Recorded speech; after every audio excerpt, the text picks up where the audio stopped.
You are listening with a cup of tea to Jamal and the Spaniard on the internet Paladins radio show. Recording in Granada. And we, in the last segment, had just proposed to Jamal a impossible question, which was, what was that question? The question was, what would I do if I woke up in Tokyo and all the people were missing and I heard random screams, exactly 5-minute intervals from all directions. Like, so each 5 minutes there'd be a scream from another direction. What would I do in this situation? Well, wouldn't that make an excellent movie? That would make a pretty intense movie. Of course, I'm reminded of that Will Smith movie where he's in a similar situation. Yeah, which is an excellent movie. So maybe we should just watch that movie again. Yeah. But yeah, didn't we see that in theaters when that came out here like 12 years ago or something? Yeah. But, that was a good movie. Well, what I would do, I think, is I'd look around for a long time, trying to find people, just because I'm paranoid, so I would assume that I'm on TV and it's some kind of gag that the silly Japanese TV is pulling on me. And then, upon finding that there were no people, I would solemnly remove my fez cap and say a few words to the departure of mankind, and then I'd find something to eat. Because I have to stay alive, right? You'd have a lot to choose from, since it would be hard to choose because I'd be jarred by screams every 5 minutes. Actually, no, the screams, right? I would probably run away from a scream, because an empty city with screams coming from it does not mean, investigate, because I'm not, a movie character, endowed with infinite courage and resourcefulness, so I would flee. All right. But because the screams are coming from multiple directions, I would have to be constantly changing directions. I'd probably go a little nuts, actually, a little crazy. So I would hole up in, I don't know, I think I'd break into the nearest large building and run to the top floor and collect some food and just kind of barricade myself for a while and wait and see if the screams ever stop. What if they don't? And if they don't, then I would throw myself out the window. Would you? Would you really? No, I would. I would probably go out on the balcony and scream back because I would be insane by that point. So I hear. First of all, is it a woman or a man or a child that's screaming, or unknown, some other thing? Oh, I think. But I'm not sure which is more frightening: a woman's scream or a child's scream. Both are kind of unnerving in their own ways. A man's scream isn't really. Well, I don't know. I think a man's scream in Japan would be the most frightening, because what would cause a Japanese man to just scream? So, I don't know. But don't they scream at each other all the time? Doyo. I don't know. Maybe they do. But one of us or both of us need culture sensitivity training, but we're not going to tell you which one of us or both of us need it. I know which one of us. It's Steve. It's neither of us. I think it's Steve. Yeah, definitely Steve. But for now, that's my answer. I would try to survive until I slowly lost my mind, which I think is honestly the answer that, if not what everyone would give, is what everyone would actually do in reality in that situation. I don't know. What would you do? I'll throw it back at you. Well, can I do that? Yeah, I did it. Do whatever you want. It's your radio show. So it's also yours. It is. All right. First of all, everyone disappearing would be totally awesome, because people are a pain in the behind. That's true. The screams, I'd probably want to know what the source of the screams were, because it's kind of weird if just screams are descending over the city out of nowhere. If it's descending from the sky, that's kind of unnerving. You'd never be able to sleep. Well, maybe it depends how loud the scream was. Want to If, hear something if the interesting? screams became white noise, that would be a pretty bad situation. Yeah, I do want to hear something interesting. In the Quran, and you're a reader of the Quran. Indeed.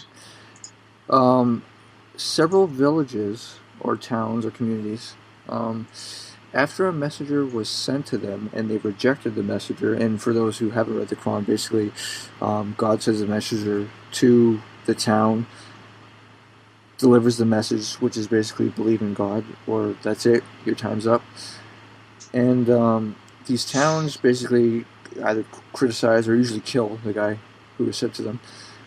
And the interesting thing about all this, though, is that how God destroys the town, and often it's simply described as the scream. God sends down the scream, and then there was nothing. And that's like the literal description. So what does that mean? I don't know what that means, but it kind of deals with what we're discussing, because hearing a scream every 5 minutes, maybe it does. Well, if God is sending down the scream, and everyone is gone except me, oh, is that good or is that bad? I don't really know. Sure. That's a really interesting question. Should I approach the scream then? Should I just pray, or should I wander off to a new place? Or Man, this question opens up so many more questions. We could talk about this for hours. Like, should you approach the scream, or should you walk away from the scream? I don't know, because it's frightening. Like, let's listen to a scream. We haven't actually listened to a scream. Let's find a scream on YouTube, and then listen to it. Just a random scream, or a Quranic scream? Well, I don't think we'll ever be able There's to no hear recordings of the Quranic scream. I guess there wouldn't be, would there? You basically get to hear it once, and then that's it. So I'm hearing it every 5 minutes. What the heck does that mean? Well, if it's actually a Quranic scream? Yeah, like what kind of a scream is it? We didn't really define what the scream is. And it's not just like the homeless guy that I saw in Barcelona the other day who was just screaming and hitting his head against a stone wall. So it's not that kind of scream. No. It's poor fellow. Yeah, it's that's weird. I can't find any screams on YouTube? Yeah, scream sound. Oh, here we go.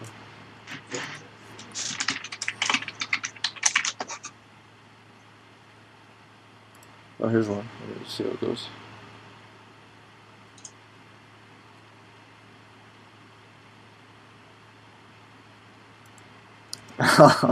Okay, imagine hearing this. Okay, imagine hearing that.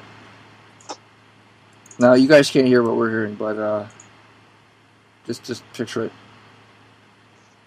It's pretty horrible. A woman screaming. If anyone wants to listen, it's the Woman Screams sound effect from Fun Sound Tube channel. So if I'm hearing that, let's say that's the scream, every 5 minutes exactly. Yep. I guess I would steal. Well, actually, is it stealing if everyone's gone? I would take a motorbike, like a moped or something, and I would just leave the city and hope that the screams, were left behind. I'm not interested in saving other people at my expense, so I would get out of there as quickly as I could. I would not investigate the sound. I think I would flee. The more we talk about this, the more it needs to be a movie or like a short film or something, or at least like a book or something. Yeah, short story. Yeah. Isn't there already like a Stephen King story called The Scream, or like there's a painting called The Scream. Yeah. But, okay. Here's the thing. While you hear the scream, you also hallucinate the scream, the painting, like flying towards your face. Well, in that sort of madness, I think you'd be best to, I don't know, just hide in a closet somewhere. Mm-hmm. Like, what else could you do? You couldn't live. Like, if everyone disappeared, you could live. If everyone disappeared and you heard a scream every 5 minutes, you could still live. You could live. Would it be living, though? Would it be living? Well, if you're seeing that the Norwegian I think it's Norwegian, isn't it? Yeah, his painting flying in your face every 5 minutes. Probably couldn't live. No, maybe the first couple of hours you could struggle through it, but it would get old pretty quickly. Yeah. No. So what do you think about, how do you feel, like, I was going to bring some news into this, but it just kind of ties in all over the world. What do you feel about the weather going on across the world? The polar vortex in North America, the flooding in England, snowstorms in Tokyo. How do you feel about fires recently torching Australia to a crisp? It sucks. Yeah. It sucks. I don't know. So what do you think? Do you think this has to do with climate change? Do you think it has to do with global warming? Is global warming real? Is it the sun? I don't think I'm qualified to. Well, you're not qualified for anything. That's why you're on the show. Well said.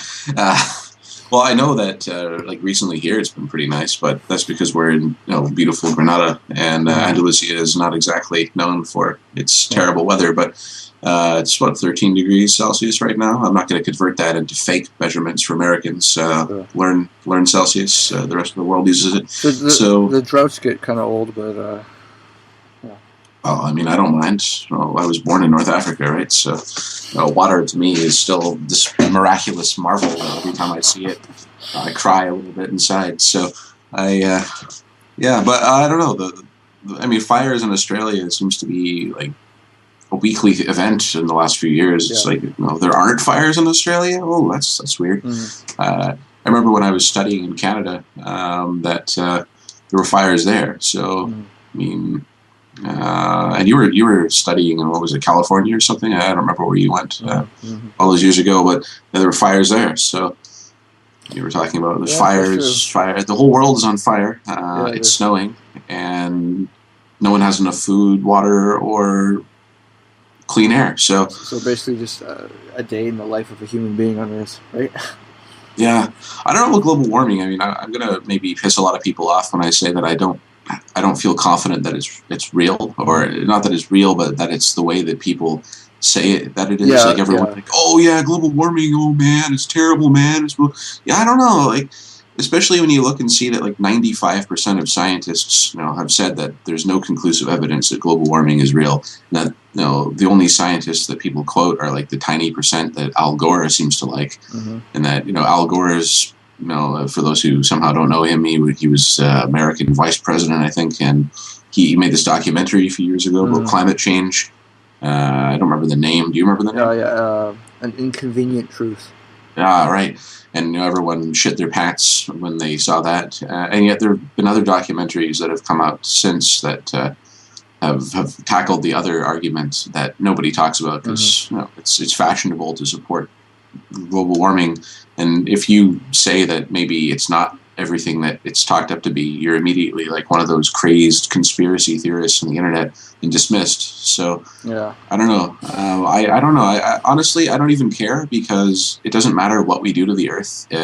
It'll survive. I mean, if you look at what scientists claim has happened to this Earth over the millions of years, surviving cataclysms and things like that, and bouncing back, nothing. It's pretty vain to think that we could ever do something to permanently damage this planet. I mean, it's pathetic to think that we're somehow that important that we're going to destroy the world. The world will be here long after we're gone, I think. Okay. Well, unless it's recalled by somebody. But. Yeah, that's actually interesting that you mentioned that there's nothing that we could do to permanently affect the planet. Because I think there may actually be one thing, but I'm going to save that. To blow it up? To blow it up. To make a highway? To make a but before I make the highway, I think it's a worthy topic of discussion, and that we should tackle that in our very next segment. That's a good idea. We'll see you next time.